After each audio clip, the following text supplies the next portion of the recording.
తెలంగాణ రాష్ట్రంలో కాంగ్రెస్ పార్టీ మహిళలకు పెట్టిన ఉచిత బస్సు ప్రయాణంపై మహిళల పట్ల BRS party working president KTR అగౌరవంగా మాట్లాడినందుకు నిరసనగా యాదాద్రి భువనగిరి జిల్లా రాజంపేట్ మండలం కేంద్రంలో శుక్రవారం గాంధీ విగ్రహం వద్ద మండల కాంగ్రెస్ పార్టీ మండల అధ్యక్షురాలు నాగారం రేణుక ఆధ్వర్యంలో మహిళలు కేటీఆర్ దిష్టిబొమ్మను దహనం చేశారు. ఈ కార్యక్రమంలో విజయసింగ్, మహిళలు పార్టీ అధ్యక్షులు మహేందర్ గౌడ్, రాష్ట్ర నాయకులు పెంటయ్య గౌడ్, మోత్తుపల్లి ప్రవీణ్, పాండవుల బసవరాజ్, బూత్కూర్ నరసింహారెడ్డి, గౌరవ బక్కయ్య, పాండవుల లక్ష్మణ్ గౌడ్, పెద్దోళ్ల ప్రభాకర్, మాజీ సర్పంచులు, మాజీ ఎంపీటీసీలు, అనుబంధ విభాగ అధ్యక్షులు, గ్రామ అధ్యక్షులు తదితరులు పాల్గొన్నారు.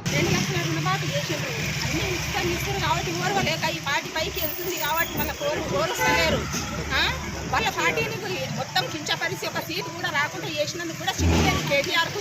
ఏం మాట మాట్లాడుతున్నావు? నీకు అక్క చెల్లెళ్ళు పిల్లలు ఉంటారు కదా, ఒక ఆడ మనిషికి తనిఖీ పుట్టినావు కదా, ఆడది లేకుంటే ప్రపంచమే లేదు.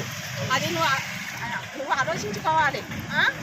కుటుంబం మొత్తం వచ్చి బ్రేక్ డాన్సులు చేస్తారు, అల్లమెల్లిగడ్డ వంగిస్తారు అంటే అల్లమెల్లిగడ్డకు ఒకరికి ఒక 200-500 ఇచ్చి నువ్వు వీడియో తీసి పెట్టినావు.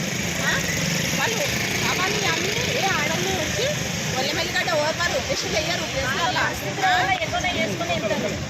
ఎవరికి ఇట్లా చేయరు. బ్రేక్ డాన్సులు చేయాలన్నందుకు నువ్వు మహిళా లోకానికి క్షమాపణ చెప్పాలి. ఈ మాట అన్నందుకు కేటీఆర్కు డౌన్ చేయాలి.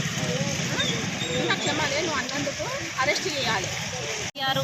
అవమానించి పరిచినందుకు ఆయనను కఠినంగా శిక్షించాలని మేము కోరుకుంటాం. ఫ్రీ బస్సుల మహిళలకు సరే వాళ్ళ వీలుగాక ఆలమెల్లిగడ్డ కూరగాయలు ఏవి అమ్ముకున్నా ఆయనకి ఇబ్బంది ఏముంది అందులో. బ్రేక్ డాన్సులు చేయాలి అని ఇట్లా అంటే అది పద్ధతి కాదు కదా.